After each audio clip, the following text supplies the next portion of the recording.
Sir, এ তো অনেক ভয়ঙ্কর অপরাধী। এই বন্দুকের মধ্যে ফ্ল্যাশ বোম রেখে দিয়েছিল যেন আমরা অজ্ঞান হয়ে যাই। ও মাই গড। এর থেকে বাঁচার কি উপায়? স্যার, এর থেকে বাঁচার একটাই উপায়, ডিসিপি। এই কে? কি সমস্যা? স্যার আপনি তো সবটা জানেনই, আমাদের এখন অনেক সমস্যা, একটা চাপে পড়ে রয়েছে, একটা কেস চলতেছে, তো আমাদেরকে একটু হেল্প করেন স্যার।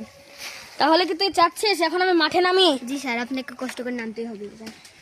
তাহলে তুই যা, আমার খেলনাগুলো রেডি কর, আমি এক্ষুনি আসছি। স্যার আজকে যাকে পাবো তাকেই ধরবো। আমার দেশে আমার এলাকায় এসে গুন্ডামি এবং মার্ডার করে। চল